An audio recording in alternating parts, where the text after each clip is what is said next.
और इसी बीच बड़ी खबर का रुख कर रहे हैं। आर्टिकल 370 खत्म करना बड़ा चैलेंज था। अमित शाह का बयान आया है और कहा है कि मोदी सरकार ने इस झटके के अंदर ही इसको खत्म किया है। एक ही झटके में आर्टिकल 370 को खत्म कर दिया है।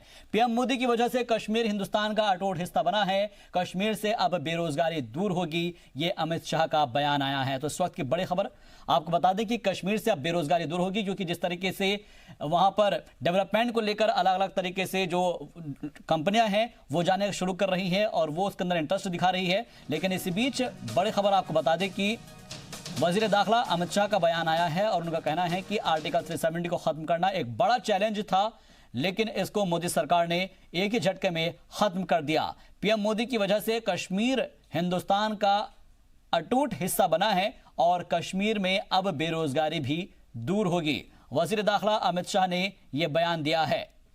तो डेवलपमेंट को लेकर कोशिशें की जा रही है कि ताकि वहां के जो नौजवान हैं उनको रोजगार मिल सके, और इसलिए उन्होंने कहा है कि अब बेरोजगारी भी कश्मीर से दूर होगी।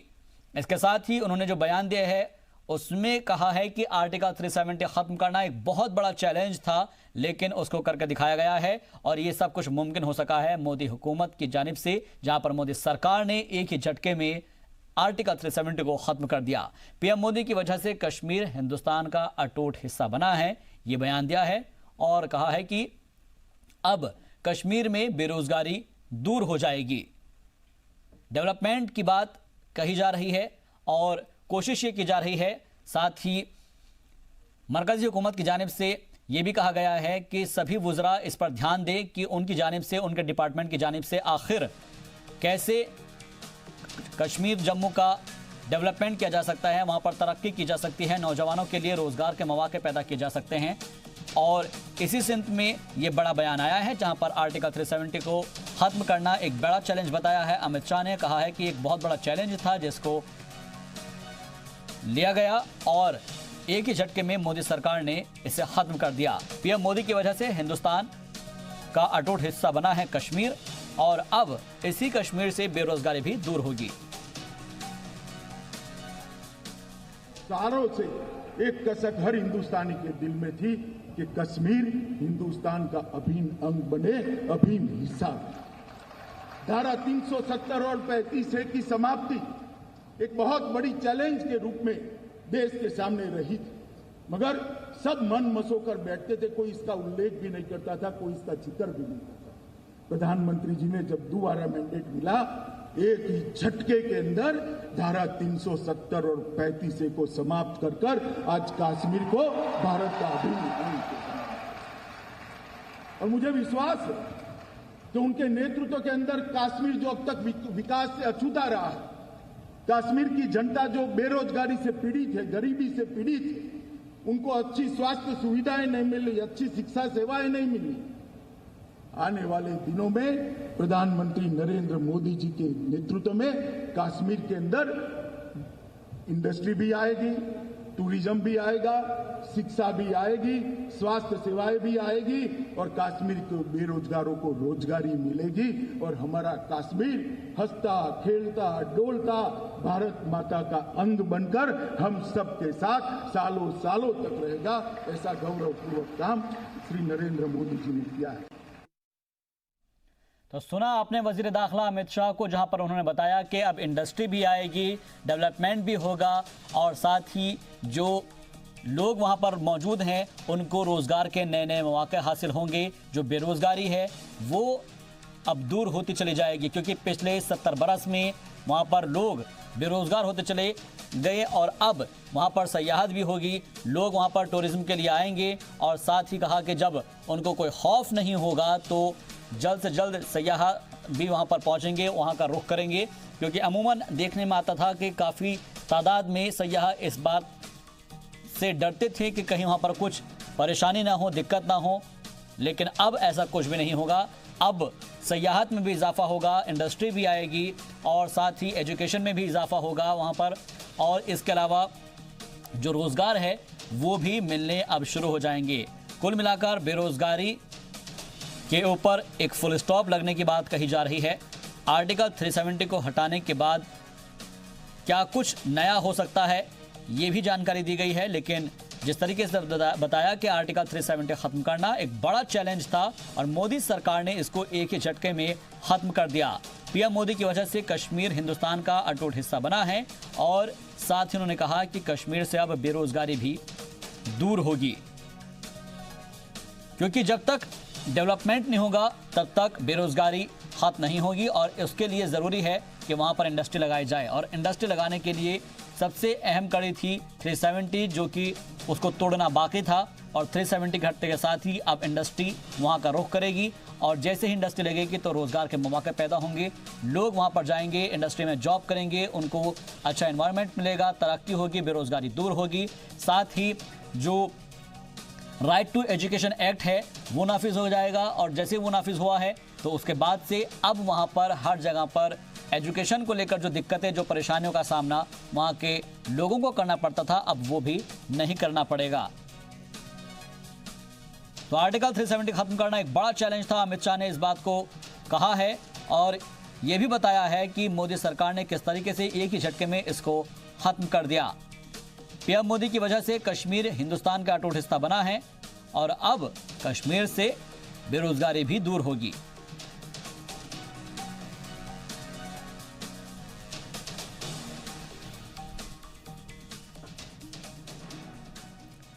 चलिए बढ़ते आगे। सरहद से मुत्तसिल इलाकों में पाकिस्तान की नापाक हरकतों का सिलसिला जारी है। पाकिस्तानी फौज ने सरहदी इलाकों में अपनी नापाक हरकत को अंजाम देते हुए पुंछ जिले के मेंढर सब डिवीजन में मेंढर और मनकोट सेक्टर में गोलीबारी की। इस दौरान हिंदुस्तानी फौज की चौकियों के साथ ही रिहायशी इलाकों को निशाना बनाकर मोर्टार से भारी गोलीबारी की गई। इस मौके पर पाकिस्तानी फौज ने सरहद से मुत्तसिल गाँव दबराज में वाक़े सतही मराकज को भी निशाना बनाया है। गोलीबारी में पीएचसी के आसपास कई मोर्टार गिरने से पीएचसी की इमारत को भी नुकसान पहुंचा है।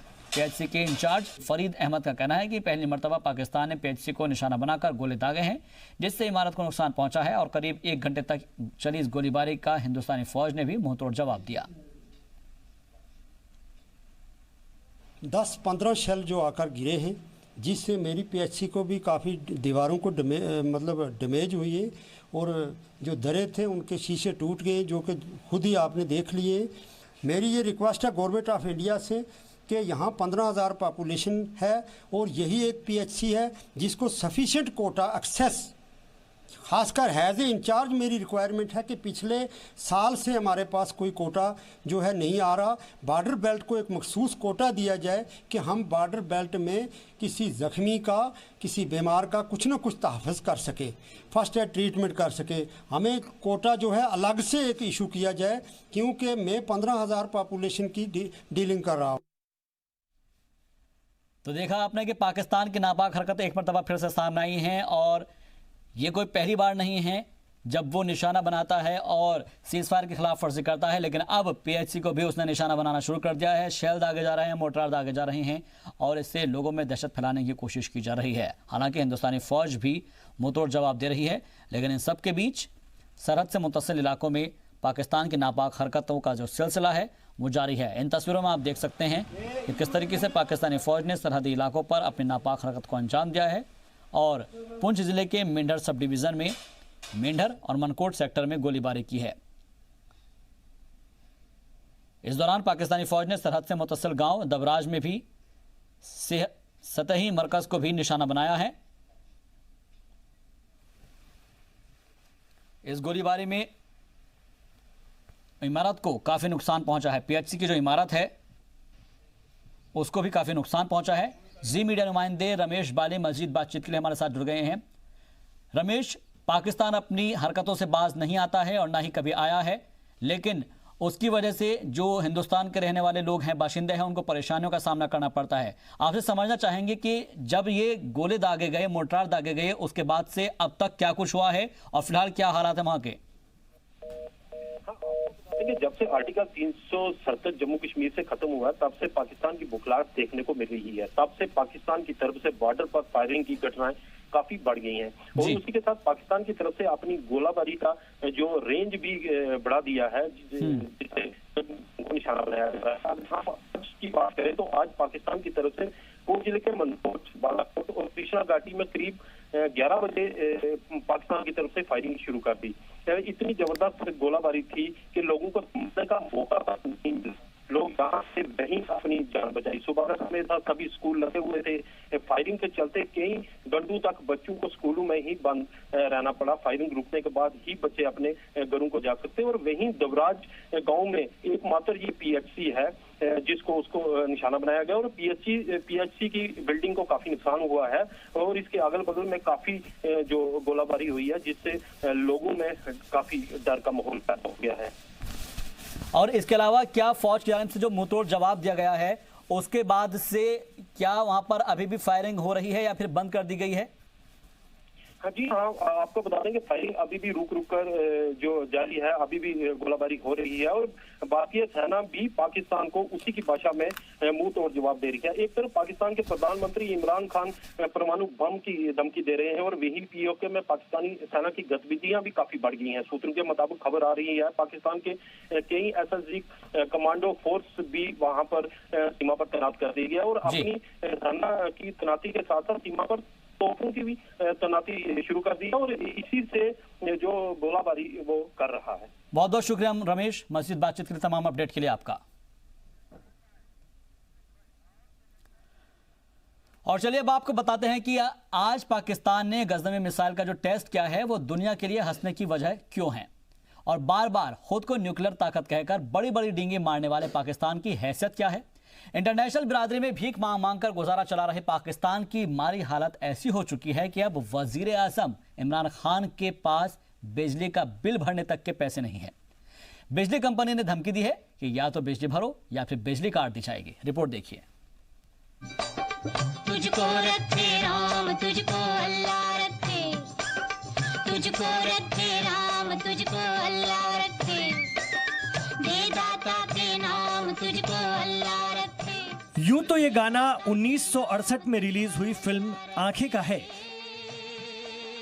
लेकिन मौजूदा हालात में इस गाने के बोल इंटरनेशनल फकीर बन चुके पाकिस्तान और उसकी माली हालत पर पूरी तरह फिट बैठते हैं। दिनार नहीं तो डॉलर चलेगा, अरे कमीज नहीं तो कमीज का कॉलर चलेगा। लेकिन इंटरनेशनल फकीर और भिखारी बन चुका पाकिस्तान भले ही कश्मीर पर बड़ी बड़ी बातें करता हो, भले ही हिंदुस्तान को आए दिन न्यूक्लियर वार की धमकी देता हो, लेकिन कंगाल पाकिस्तान को उसकी असली औकात का अंदाजा खुद उसी के इस्लामाबाद इलेक्ट्रिसिटी सप्लाई कंपनी ने दे दिया है। जी हां, बैनुल अक़वामी सतह पर तकरीबन भिखारी बन चुके पाकिस्तान की माली हालत इतनी खराब हो चुकी है कि अब वहां पीएम सेक्रेटेरिएट का बिजली कनेक्शन कटने की नौबत आ गई है। तो घर में नहीं है दाने, अम्मा चली भुनाने। आपके पास पैसे तो इतने हैं नहीं कि आप बिजली का बिल भर दे, लेकिन बावजूद इसके पाकिस्तान गिदड़ भपकी देता हुआ नजर आ रहा है। लेकिन पाकिस्तान की इमरान सरकार को लेकर अमेरिकी रिपोर्ट में सनसनीखेज दावा किया गया है। इस दावे के मुताबिक पाकिस्तान में इमरान खान की सरकार को इक़्तिदार में लाने के लिए आर्मी ने साबिक पीएम नवाज शरीफ के खिलाफ साजिश रची थी। रिपोर्ट के मुताबिक इस साजिश में पाकिस्तानी आर्मी के साथ साथ पाकिस्तान की जुडिशरी ने भी एक नेक्सस इसमें काम कर रहा था। पाकिस्तान की कांग्रेशनल रिसर्च सर्विस यानी कि CRS में अमेरिकी MPs के लिए यह रिपोर्ट तैयार की है और जिसमें कहा गया है कि आर्मी की जानिब से नवाज शरीफ को हटाने के लिए 2018 इंतखाबात में घरेलू सियासत में छेड़छाड़ की गई थी। लड़ाई के मैदान में जब जब पाकिस्तान ने हिंदुस्तान के खिलाफ हिमाकत की है, उसने मुंह की खाई है और यही वजह है कि कायर पाकिस्तान अब अपनी साजिश के लिए दहशतगर्दी का सहारा ले रहा है। लेकिन मौजूदा हालात में अगर पाकिस्तान फिर से लड़ाई के मैदान में उतरने की कोशिश भी करता है तो उसका नामो निशान मिटना तय है।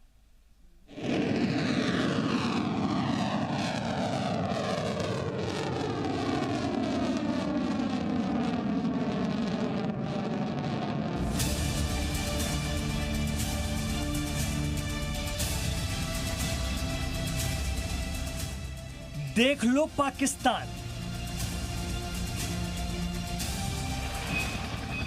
गुस्ताखी की तो रौंद डालेगा हिंदुस्तान।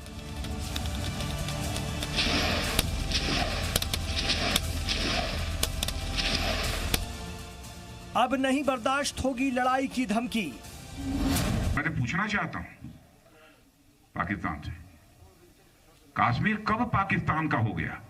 क्या आप कश्मीर को लेकर बराबर रोते रहते हो? कश्मीर कब पाकिस्तान का था? ये पहले से ये बात तय थी, कश्मीर हमारा है, इसमें कहीं किसी को कोई संदेह नहीं था। कश्मीर को आर्टिकल 370 से मिली आजादी के बाद से बौखलाए पाकिस्तान को मुंह तोड़ जवाब देने के लिए ही पूरी तरह से तैयार है। ऐसे तो पाकिस्तान की ऐसी हैसियत नहीं कि हिंदुस्तान के खिलाफ लड़ाई के बारे में सोचे, लेकिन अगर सनक से मजबूर होकर पाकिस्तान ने ये गुस्ताखी कर भी दी तो उसका मुंह की खाना तय है। ये नया हिंदुस्तान है, ये घर में घुसेगा भी और मारेगा। पाकिस्तान के खिलाफ उरी में सर्जिकल स्ट्राइक और बालाकोट में हिंदुस्तानी एयरफोर्स की एयर स्ट्राइक तो महज एक ट्रेलर था। लगता है कि पाकिस्तान हिंदुस्तानी आर्मी को पूरी पिक्चर दिखाने का मौका देना चाहता है। पाकिस्तान ये बात शायद भूल गया है कि हिंदुस्तान के पास दुनिया की दूसरी सबसे बड़ी आर्मी है। हिंदुस्तान के पास 13,62,000 से ज्यादा एक्टिव सोल्जर्स हैं और इनमें पैरामिलिट्री की फोर्सेस की तादाद अभी शामिल नहीं है। वहीं पाकिस्तान की आर्मी सिर्फ 6,37,000 जवानों की है। 2019 के ग्लोबल फायर पावर इंडेक्स के मुताबिक पाकिस्तान की आर्मी 15वें नंबर पर आती है। तेज रफ्तार से अटैक करने के मामले में दुनिया की कोई भी मिसाइल ब्रह्मोस की बराबरी नहीं कर सकती। ब्रह्मोस एक क्रूज मिसाइल है जो बिना पायलट वाले किसी लड़ाकू विमान की तरह होती है। ठीक इसी तरह अग्नि 5 एक इंटरकॉन्टिनेंटल बैलिस्टिक मिसाइल है जिसकी रेंज 5,000 किलोमीटर से ज्यादा है। इसकी ताकत का अंदाजा इसी बात से लगाया जा सकता है कि ये मशरिक में चीन और फिलीपींस और मगरिब में इटली तक पहुंच सकती है। हिंदुस्तान की सबसे ताकतवर मिसाइल की रेंज में पूरा पाकिस्तान, अफगानिस्तान, इराक, ईरान और करीब आधा यूरोप आता है। वहीं पाकिस्तान के पास लंबी दूरी की मिसाइल के नाम पर शाहीन 2 है जो 2,500 किलोमीटर तक ही वार कर सकती है। अगर पाकिस्तान हिंदुस्तान पर न्यूक्लियर हमला करके हिंदुस्तान के सभी न्यूक्लियर ठिकानों को खत्म भी कर दे, तब भी हिंदुस्तान पाकिस्तान पर न्यूक्लियर हमला कर सकता है, क्योंकि हिंदुस्तान के पास सेकंड स्ट्राइक कैपेबिलिटी है, यानी हिंदुस्तान समंदर से भी परमाणु पनडुब्बी के जरिए मिसाइल फायर करके पाकिस्तान को तबाह बर्बाद कर सकता है। हिंदुस्तान K4 SLBM मिसाइल की कामयाब टेस्टिंग कर चुका है जो 3,000 किलोमीटर तक वार कर सकती है और इसे किसी सबमरीन से भी फायर किया जा सकता है। Hindustan Miraj, Sukhoi, MiG-29, Jaguar और तेजस एयरक्राफ्ट से न्यूक्लियर हमले करने में भी माहिर है, जबकि दूसरी तरफ पाकिस्तान के ब्लैक पैंथर, ब्लैक स्पाइडर और F-16 एयरक्राफ्ट में न्यूक्लियर वेपन लगाए जा सकते हैं। मतलब साफ है, हिंदुस्तान के खिलाफ पाकिस्तान की एक नापाक हरकत उसका नामो निशान मिटा सकती है। इसमें कोई शक नहीं कि हिंदुस्तान अमन पसंद मुल्क है, लेकिन लगता है कि पाकिस्तान भूल गया है कि आज का हिंदुस्तान नया हिंदुस्तान है जो घर में घुसेगा भी और मारेगा भी। ब्यूरो रिपोर्ट, जी मीडिया। चलिए बढ़ता आगे। पुंछ नगर में वाक़ ज़ियाउल उलूम हाई स्कूल में मरकजी हुकूमत के जल शक्ति अभियान के तहत जिला एजुकेशन डिपार्टमेंट की देखरेख में एक नुमाइश और पोस्टर मेकिंग मुकाबले का इनेकाद किया गया, जिसमें कसीर तादाद में स्कूल के तलबा और तालिबात ने पुरजोश और जज्बे के साथ हिस्सा लेते हुए पानी बचाव और बारिश के पानी के तहफ़्फ़ुज़ में उसके सही इस्तेमाल पर अपने अपने मॉडल और पोस्टर्स पेश किए। और हमने जो ये रेन वाटर हार्वेस्टिंग, आज हमारा जो स्लोगन का कंपटीशन था वो रेन वाटर हार्वेस्टिंग का था। इसका मतलब यही था कि लोगों को अवेयर करना कि हमने पानी को बचाना है। और हमने कुछ वर्किंग मॉडल्स भी तैयार किए हैं जिसके ज़रिए हमने बताया है कि हाँ ऐसे पानी को बचाना है। अब लोग जो हैं अपनी जब घरों में अपनी जो गाड़ियाँ धोते हैं वो एक प्योर वाटर से धोते हैं, तो उसमें पानी काफ़ी वेस्ट होता है। अब देखते हैं हम काफ़ी लोगों के घरों में पानी नहीं होता, उनमें पानी की किल्लत होती है। तो मुझे लगता है कि जो रेन वाटर हार्वेस्टिंग है ये एक बेस्ट टेक्निक है पानी को कंजर्व करने की और पानी को बचाने की। भारत सरकार की तरफ से ये जल शक्ति अभियान एक प्रोग्राम चलाया जा रहा है पूरे हिंदुस्तान में। उसके साथ साथ जहाँ रियासत जम्मू कश्मीर में भी मुख्तलिफ लेवल्स पे ये प्रोग्राम हो रहे हैं, तो ज़िला पुंछ में भी ये प्रोग्राम मुनक्कद किया जा रहा है। यहाँ आज देख रहे हैं हमने चीफ एजुकेशन ऑफिसर पुंछ की सरबराही में ज़िला पुंछ के सभी स्कूलों के लिए कैलेंडर जारी किया था कि डिफरेंट प्रोग्राम्स जल शक्ति अभियान के तहत मुनक्कद किए जाएं। उसी प्रोग्राम की एक कड़ी आज यहाँ है। एक स्लोगन कंपटीशन और मॉडल डिस्प्ले यहाँ रखा गया था, जिसमें हमारी भारत सरकार जो honourable prime minister of India Narendra Modi ji ने एक स्लोगन 15 अगस्त को दिया था कि जल शक्ति अभियान जो है कि पानी के जो क्राइसिस हो रहे हैं आए दिन, उसको किस तरह से सेव किया जाए, किस तरह से पानी का जुडिशरी यूज़ किया जाए, उसके लिए जो एक उन्होंने कैंपेन चलाई है, उसी का एक हिस्सा आज चीफ एजुकेशन ऑफिसर पुंछ की तरफ से हमें एक लेटर मिला था, जिनके DRG ग्रुप के यहाँ लोग आज आए, उनके माध्यम से हमने यहाँ स्लोगन कंपटीशन करवाया। श्रीनगर में टूरिस्ट रिसेप्शनिस्ट सेंटर पर एयर टिकट काउंटर का इनेकाद हो गया है, जहां पर इन काउंटर्स के शुरू होने से लोगों को हवाई जहाज के टिकट खरीदने में काफ़ी सहूलियत होगी। लोगों को एयरपोर्ट पर टिकट खरीदने के लिए लंबी लंबी कतार में खड़ा नहीं होना पड़ेगा।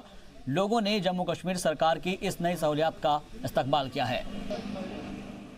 बहुत अच्छी सहूलियत हो गई है, क्योंकि हम 3 दिन पहले दिल्ली से आ गए, हमको कोई इमरजेंसी था, एंड 3 दिन पहले हम सोच रहे थे यहाँ से जब जाएंगे तो कहाँ से टिकट लेंगे, क्या करेंगे, एयरपोर्ट जाना पड़ेगा, किस टाइम की फ़्लाइट मिलेगी। बट लकीली यस्टरडे शाम को हमें we got to know that यहाँ पे कुछ ऐसी फैसिलिटी हो गई है। यहाँ की सुविधा ये है कि आपको पूरी ट्रांसपेरेंसी मिल रही है, टिकट इतने की है और वो इतने की ही टिकट मिलती है, और यहाँ पे मुझे लगा कोई रश भी नहीं है, और गवर्नमेंट की तरफ से बहुत अच्छा स्टेप है, seems be a very good step towards it for the facility of people. मुझे बहुत ही खुशी हुई है कि जो डिस्ट्रिक्ट एडमिनिस्ट्रेशन है या ये टूरिज्म का डिपार्टमेंट है, उन्होंने इधर क्रिएट किया है ये बुकिंग का। ठीक है, अब मेरी तरफ से एक रिक्वेस्ट है, जिस तरह से इन्होंने एयर का किया है, आप तो कम से कम ये रेलवे का भी करें।